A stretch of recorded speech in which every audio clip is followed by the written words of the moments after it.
Hello दोस्तों, welcome to my channel movie explain time. तो दोस्तों, मूवी के स्टार्टिंग में हम एक डायनासोर कपल को देखते हैं जिनके 3 अंडे होते हैं और उनमें से बेबीज डायनासोर्स निकलने वाले होते हैं। 2 अंडों से जो डायनासोर्स निकलते हैं वो एक्टिव भी होते हैं और नॉटी भी, लेकिन जो सबसे बड़ा एग होता है उसमें से सबसे छोटा डायनासोर निकलता है जो बहुत डरा हुआ और कमज़ोर होता है। उसके पेरेंट्स उसका नाम आर्लो रखते हैं। धीरे धीरे तीनों डायनासोर्स बड़े होते हैं। आर्लो के दोनों भाई बहन तो एक्टिव होते हैं, लेकिन आर्लो अभी भी कमज़ोर और डरपोक होता है। फिर भी वो अपने पेरेंट्स के हर काम में उनकी हेल्प करता है। डायनासोर्स फार्मिंग भी करते थे, इसीलिए उन्होंने सर्दियों का खाना जमा करना शुरू कर दिया था। आर्लो को कुछ काम दिया जाता है तो वो उस काम को नहीं कर पाता है। वो छोटी छोटी चीज़ों से डर जाता है। एक दिन वो डायनासोर कपल अपने बच्चों को अपने पास बुलाते हैं और कहते हैं कि अब सर्दियाँ आ रही हैं और हमें ज़्यादा से ज़्यादा खाना स्टोर करना होगा। उन्होंने एक बड़ा सा स्टोर रूम बनाया होता है जिसमें वो अपना सारा खाना स्टोर करते हैं। उसके बाद फादर डायनासोर अपना फुटप्रिंट वहाँ लगाते हैं। फिर उनकी मॉम भी अपना फुटप्रिंट वहाँ लगाती हैं। तो तीनों बच्चे बहुत एक्साइटेड हो जाते हैं। वो भी वहाँ अपना फुटप्रिंट लगाना चाहते हैं, जिस पर फादर डायनासोर कहते हैं कि अभी तुम छोटे हो, जब तुम बड़े हो जाओगे और कोई बड़ा काम करोगे तब तुम अपना फुटप्रिंट यहाँ लगा पाओगे। जिस दिन तुम कुछ बड़ा काम करो उस दिन तुम अपनी छाप यहाँ पर छोड़ना। मैं उस दिन का इंतज़ार करूँगा। फिर फादर डायनासोर्स कहते हैं कि चलो आज मैं तुमको कुछ काम देता हूँ। अगर आज ही तुमने वो काम किया तो तुम अपनी छाप लगा सकते हो। तीनों बच्चे बहुत एक्साइटेड हो जाते हैं। आर्लो का बड़ा भाई पेड़ों को उखाड़कर एक जगह इकट्ठा कर देता है और आर्लो की बहन सारी खेत की सिंचाई करती है, लेकिन आर्लो अभी भी डर रहा होता है। इस तरह आर्लो के भाई बहन अपनी छाप लगा देते हैं। आर्लो से कुछ भी नहीं हो पा रहा था, इसलिए फादर डायनासोर उसको अलाउड नहीं करते छाप लगाने के लिए, जिससे आर्लो बहुत हर्ट होता है और तभी उसका भाई उसको छेड़ने लगता है कि छोटे बच्चे तुम तो कुछ भी नहीं कर पाते। आर्लो को इस बात का बहुत ही ज़्यादा बुरा लगता है। वो कहता है कि मैं कोशिश तो करता हूँ लेकिन मुझसे नहीं हो पाता, लेकिन उसका भाई फिर भी उसको छेड़ता रहता है। तभी वहाँ उसके पेरेंट्स आ जाते हैं और वो आर्लो के भाई को डांटते हैं कि भाई को तंग मत करो। लेकिन आर्लो कहता है कि आप सबको लगता है कि मैं कुछ नहीं कर पाऊँगा, लेकिन मैं एक दिन बहुत बड़ा काम करूँगा और अपनी छाप लगाऊँगा। रात में उसके फादर आते हैं और आर्लो को अपने साथ ले चलने के लिए कहते हैं और उसको एक खूबसूरत जगह ले जाते हैं जहाँ बहुत सारे जुगनू होते हैं। आर्लो के फादर उसको समझाते हैं कि जब तक तुम डरते रहोगे तब तक कुछ नहीं कर पाओगे। अपने डर को ख़त्म करो, कॉन्फिडेंट रहो, तब तुम्हारे लिए कोई काम मुश्किल नहीं होगा। अगले दिन फादर डायनासोर देखते हैं कि उनका स्टोर किया हुआ खाना कोई लेकर जा रहा है, या तो कोई जानवर या फिर कोई जंगली। वो सब बहुत परेशान होते हैं। आर्लो के फादर उससे कहते हैं कि बेटा, अब टाइम आ गया है कि तुम्हारी हिम्मत को टेस्ट किया जाए और देखूं कि मेरी बातों का तुम पर कितना असर हुआ है। तुम्हारा काम ये है कि तुम उस जंगली को पकड़ो जिसने हमारा खाना चुराया है, उसको जाल में फंसाना और मार देना। अगर तुमने ये काम किया तो तुमको भी अपनी छाप छोड़ सकते हो। आर्लो के फादर वहां जाल बिछा देते हैं और आर्लो उस जानवर का वेट करने लग जाता है। तभी जाल में कुछ आकर फंसता है। जब आर्लो उसे मारने जाता है तो देखता है कि वो तो एक जंगली बच्चा होता है। आर्लो उसको देखकर डर जाता है। वो जंगली बच्चा जाल में से निकलने की बहुत कोशिश करता है, लेकिन निकल नहीं पाता। आर्लो उस बच्चे को मार नहीं पाता और उसको फ्री कर देता है, जिस पर आर्लो के फादर बहुत गुस्सा हो जाते हैं और कहते हैं कि तुम्हारे डर ने उस जंगली को भगा दिया। मेरे साथ चलो उसे पकड़ने, मैं तुम्हारा डर ख़त्म करूंगा। आर्लो के फादर उसको अपने साथ जंगल में ले जाते हैं। साथ ही बारिश भी शुरू होने लगती है और मौसम बहुत ख़राब होने लगता है। आर्लो डरने लगता है और अपने फादर से कहता है कि डैड वापस चले, मौसम बहुत ही ज़्यादा ख़राब हो रहा है। उसके फादर उसको बस चलते रहने के लिए कहते हैं। फिर बहुत तेज़ बारिश होने की वजह से वे लोग पत्थरों पर से फिसलने लगते हैं। फिर आर्लो के फादर देखते हैं कि मौसम वाकई में बहुत ज़्यादा ख़राब हो गया है। वो आर्लो को वापस चलने के लिए कहते हैं, लेकिन आर्लो बार बार स्लिप हो रहा था और वो बहुत ज़्यादा डरा हुआ भी होता है। फिर एकदम बहुत तेज़ बाढ़ आ रही होती है जो अपने साथ सब कुछ बहाती हुई ला रही थी। आर्लो के फादर ये देखकर आर्लो को ऊंची चट्टान पर फेंक देते हैं और तेज़ बाढ़ आर्लो के फादर को वहाँ बहाकर ले जाती है। यहाँ पर स्क्रीन कुछ देर के लिए ब्लैंक हो जाती है क्योंकि ये बहुत इमोशनल सीन था। आर्लो अपने फादर को खो चुका था। आर्लो अब वहाँ से अपने घर वापस आ जाता है और अपनी मॉम के साथ काम में उनका हाथ बटाता है। वो काफ़ी उदास रहने लगता है। एक दिन आर्लो अपने स्टोर में फिर से उसी जंगली बच्चे को देखता है और उसको मारने के लिए उसके पीछे दौड़ता है, जिससे वो डिसबैलेंस होकर नदी में गिर जाते हैं। वो मदद के लिए चिल्लाता है लेकिन उस टाइम वहाँ कोई भी नहीं होता। आर्लो का सिर अचानक किसी पत्थर से टकराता है और वो बेहोश हो जाता है। जब आर्लो को होश आता है तब वो खुद को अपने घर से बहुत दूर पाता है, मतलब कि वो खो चुका था। आर्लो देखता है कि उसके पैर में चोट लगी है। तभी उसकी नज़र उस जंगली बच्चे पर पड़ती है और वो उसका पीछे करने लगता है और ऊंची चट्टान पर चढ़ जाता है। फिर उसे नदी नज़र आती है और अपने फादर की बात याद आती है कि नदी के साथ अपने घर पहुंच जाओगे, इसलिए घबराना नहीं। आर्लो उस नदी के साथ साथ चलने लगता है, लेकिन आर्लो बेचारे को भूख भी लगने लगती है। आर्लो को चेरी का पेड़ दिखाई देता है। वो चट्टान पर चढ़कर बेरी तोड़ने की कोशिश करता है, लेकिन वो उन बेरियों तक नहीं पहुंच पाता और चट्टान से फिसल जाता है और उसका पैर चट्टान के नीचे दब जाता है। आर्लो बहुत कोशिश करता है कि उसका पैर निकल जाए, लेकिन वो पैर नहीं निकाल पाता है। सारा दिन गुजर जाता है, यहाँ तक कि पूरी रात भी गुजर जाती है, लेकिन आर्लो अपना पैर नहीं निकाल पाता। फिर वो सो जाता है। जब वो सुबह उठता है तो वो देखता है जहाँ उसका पैर फंसा था वहाँ गड्ढा हो गया था, जिससे इजीली आर्लो अपना पैर वहाँ से निकाल लेता है। वहाँ उसे उसी बच्चे के पैरों के निशान दिखाई देते हैं। वो समझ जाता है कि ये सब उस जंगली ने ही किया है। धीरे धीरे फिर से बारिश शुरू हो जाती है। आर्लो इधर उधर से लकड़ियाँ इकट्ठी करने के लिए अपना घर बनाने लगता है, यानी कि शटर, लेकिन वो नहीं बना पाता। फिर वहाँ पर वो ही जंगली बच्चा आ जाता है और आर्लो के लिए एक लिजर्ड लाता है क्योंकि उसे भूख लगी होती है। आर्लो उसे देखकर कहता है कि दूर करो। इसके बाद आर्लो उस लिजर्ड से भी डर जाता है। फिर वो जंगली बच्चा आर्लो के लिए एक बड़ा सा कीड़ा लाता है और उस कीड़े का सिर मुंह से अलग कर देता है और आर्लो को खाने का इशारा करता है। आर्लो उसे भी नहीं खाता क्योंकि आर्लो वेजिटेरियन होता है। वो सिर्फ फल पौधे खाया करता था। वो बच्चा समझ जाता है कि इसको क्या खाना है और वो आर्लो के लिए वो ही चेरी लेकर आता है। आर्लो बहुत भूखा था, इसीलिए उसको चेरी से तेजी से खाने लगता है।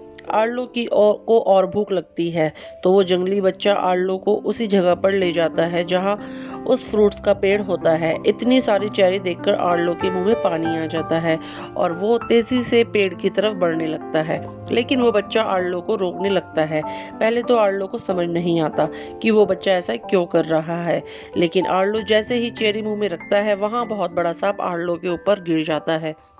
वो आर्लो पर अटैक करने ही वाला था कि वो जंगली बच्चा सांप पर हमला कर देता है और उसको वहां से भगा देता है। अब ये सब कोई देख रहा होता है।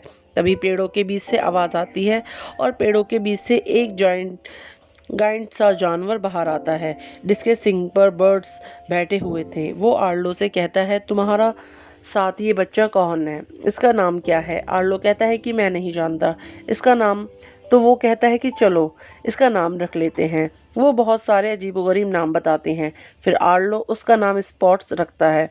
जैसे ही वो उसको स्पॉट कहकर बुलाता है तो आर्लो के मुंह से स्पॉट का नाम सुनते ही वो जंगली बच्चा आर्लो के पास आ जाता है। आर्लो और स्पॉट में काफ़ी दोस्ती हो जाती है और वो एक दूसरे के साथ चलने लगते हैं। आर्लो को अपने घर का रास्ता समझ नहीं आ रहा होता है। फिर रात में वो एक जगह पहुंचते हैं जहां बहुत बड़ी बड़ी घास होती है। वो अपनी टेल घास पर घुमाने लगता है। तब बहुत सारे जुगनू वहां से निकलते हैं। आर्लो को तब अपने फादर की बहुत याद आने लगती है और वो इमोशनल हो जाता है और नीचे मुँह करके बैठ जाता है। फिर आर्लो छोटी-छोटी लकड़ियाँ मिट्टी में खड़ी करता है और सबसे बड़ी लकड़ी को मिट्टी में दबा देता है।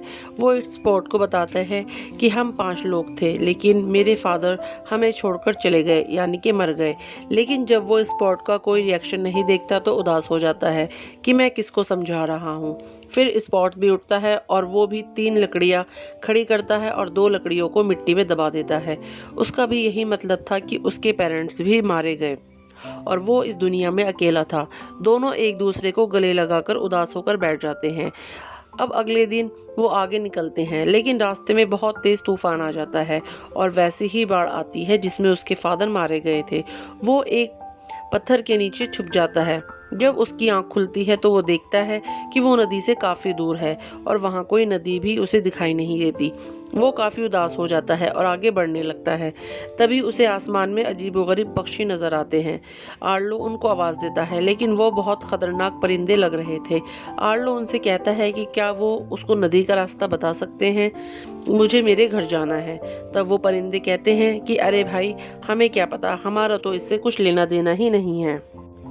तूफान में जो जानवर मर गए हैं, हम तो उन्हें खाने निकले हैं।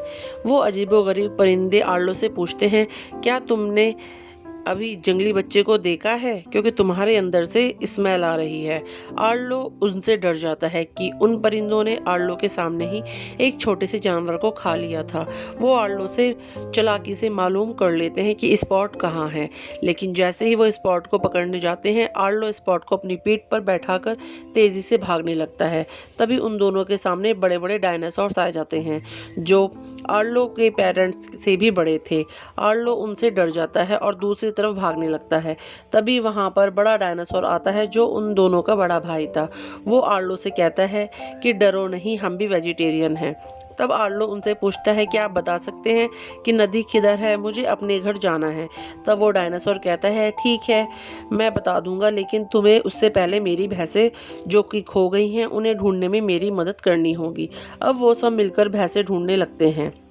तब वो गाइन डायनासोर कहता है कि अगर भैंसें यहाँ हैं तो उन्हें चुराने वाला भी यहीं कहीं होगा।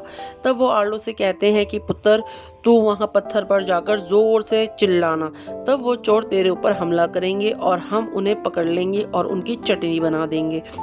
आर्लो और स्पॉट पत्थर पर जाते हैं और आर्लो वहां जाकर चिल्लाता है, बट ये क्या, आर्लो की तो आवाज़ ही नहीं निकलती, क्योंकि वो बहुत डरा हुआ होता है। तब स्पॉट उसके पैर पर जोर से काटता है और आर्लो जोर की आवाज़ के साथ चीख पड़ता है, जिससे वो मॉन्स्टर परिंदे आर्लो को पर अटैक करने के लिए भागे हुए आते हैं। और जैसे ही वो आर्लो के पास अटैक करने के लिए आते हैं, गाइन डायनासोर उन पर अटैक कर देते हैं और उनको मार पीट कर भगा देते हैं और अपनी भैंसें भी वापस ले लेते हैं। इस बात से आर्लो का कॉन्फिडेंस भी बढ़ जाता है और उसका डर भी काफ़ी हद तक कम हो जाता है। फिर रात में गाइन डायनासोर और आर्लो के साथ बैठकर बातें करते हैं। आर्लो उनके अपने फादर की बहादुरी के बारे में बताते हैं, जिस पर गाइन डायनासोर उससे कहता है कि वो भी अपने फादर की तरह बहादुर है। इस पर आर्लो कहता है कि मेरे फादर भी आपके जैसे थे, उनको डर नहीं लगता था। इस पर गाइन डायनासोर कहता है कि ना बेटा ना, ऐसा तो हो ही नहीं सकता कि किसी को भी डर ना लगता हो, पर हाँ, डर को कभी खुद पर हावी मत होने दो। जब तुम सीख जाओगे कि चीज़ों को कैसे फेस करना है, तुम खुद ही समझदार हो जाओगे और सुबह होते ही हम तुम्हारे घर के लिए निकल पड़ेंगे। ये सुनकर आर्लो बहुत खुश हो जाता है और सुबह होते ही वो सब गाइन डायनासोर और साथ में उनकी भैंसें भी आर्लो को छोड़ने के लिए निकल पड़ती हैं। अब आर्लो चलते चलते पहाड़ों पर इतना ऊपर पहुंच जाता है कि उनका सिर बादलों में आने लगता है। अब आर्लो का घर काफ़ी करीब था, तो गाइन डायनासोर कहता है कि लो बच्चों, मैंने तुम्हें यहाँ तक पहुँचा दिया, अब आगे का रास्ता तुम खुद तय करो और हमें भूल मत जाना। आर्लो बहुत खुश होता है और उछलते कूदते और ऊंची ऊंची आवाज़ लगाते हुए अपने घर की तरफ जाने लगता है। तभी दूसरी तरफ एक जंगली आदमी उन्हीं की तरह आवाज़ निकालता है। स्पॉट उसको बहुत ध्यान से देखने लगता है। जैसे ही स्पॉट उसकी तरफ बढ़ता है, आर्लो स्पॉट को पकड़कर अपनी कमर पर बिठा लेता है और वापस घर जाने लगता है। वो उन्हीं पत्थरों में पहुंच जाता है। तभी वहां पर वो भी मॉन्स्टर परिंदे आ जाते हैं और स्पॉट को पकड़कर अपने साथ ले जाते हैं। आर्लो स्पॉट को छुड़ाने की बहुत कोशिश करता है, लेकिन वो पहाड़ से नीचे गिर जाता है और मोटी मोटी बेलों में फंस जाता है। तभी उसके फादर आते हैं और आर्लो को बेलों से निकालते हैं। तब आर्लो उनसे कहता है कि पापा, क्या आप वापस आ गए? आप यहीं थे मेरे पास। मेरे दोस्त को मेरी बहुत ज़्यादा ज़रूरत है। लेकिन आर्लो के फादर कोई जवाब नहीं देते। आर्लो नोट करता है कि मिट्टी पर उसके पैर के निशान तो थे, पर उसके फादर के पैरों के निशान नहीं थे। तब आर्लो समझ जाता है कि ये उसकी इमेजिनेशन थी। लेकिन इसी इमेजिनेशन में उसके फादर आर्लो से कहते हैं कि तुम्हें स्पॉट को ढूंढना होगा। आर्लो भी स्पॉट को ढूंढना चाहता है, क्योंकि वो स्पॉट को मिस कर रहा था और वो उससे बहुत प्यार भी करता है। तभी आर्लो आगे बढ़ता है और चिल्लाने लगता है। तब वो देखता है कि वो मॉन्स्टर परिंदे स्पॉट को खाने की कोशिश कर रहे होते हैं, लेकिन स्पॉट एक लकड़ी में छुपा हुआ होता है। आर्लो को पहली बार कोई दोस्त बनता है और उसे वो इस मुश्किल में नहीं छोड़ सकता था। यहाँ पर पहली बार हम आर्लो को ब्रेव और गुस्से में देखते हैं और वो जोर से चिल्लाता है। तभी बहुत तेज बाढ़ आने लगती है। उसके साथ हर चीज़ बहती हुई आ रही थी, लेकिन आर्लो किसी चीज़ की परवाह नहीं करता। उसको तो बस अपने दोस्त स्पॉट को बचाना था। वो नदी में कूद जाता है और जैसे तैसे स्पॉट को बचाकर किनारे पर ले आता है। आर्लो की बॉडी भी बहुत ज़्यादा ज़ख्मी हो जाती है। तब वो लोग वहाँ से निकलते हैं और कुछ ही दूर जाते हैं। तभी स्पॉट को वो जंगली इंसान दोबारा दिखाई देता है और उनके साथ उसकी पूरी फैमिली होती है। इसका मतलब स्पॉट की फैमिली ज़िंदा होती है। स्पॉट आर्लो को छोड़कर नहीं जाना चाहता, लेकिन आर्लो उसको उसकी फैमिली के साथ वापस भेज देता है और दौड़ता हुआ अपनी फैमिली के पास पहुंचने लगता है, क्योंकि वो भी अपनी फैमिली को बहुत मिस कर रहा था। अब आर्लो चलता रहता है और फाइनली अपने घर पहुंच जाता है। आर्लो की माँ दूर से उसे देखती है और वो उसे अपने हस्बैंड के जैसे, हेनरी के जैसे दिखाई देता है, लेकिन जब वो उसे ध्यान से देखती है तो वो आर्लो होता है। वो अपनी मॉम के गले लग जाता है। वहाँ उसके भाई बहन भी आ जाते हैं, लेकिन वो सब अपनी फैमिली के लीडर, अपने फादर को बहुत ज़्यादा मिस करते हैं। फिर आर्लो अपनी छाप अपने फादर की छाप के बराबर में लगा देता है, क्योंकि उसके फादर उसको ब्रेव और कॉन्फिडेंस ही देखना चाहते थे, जो कि आज आर्लो है। चाहे आर्लो के फादर अब उसके साथ नहीं हैं, लेकिन उसने अपने फादर का ड्रीम पूरा कर दिया। आई होप आपको ये मूवी पसंद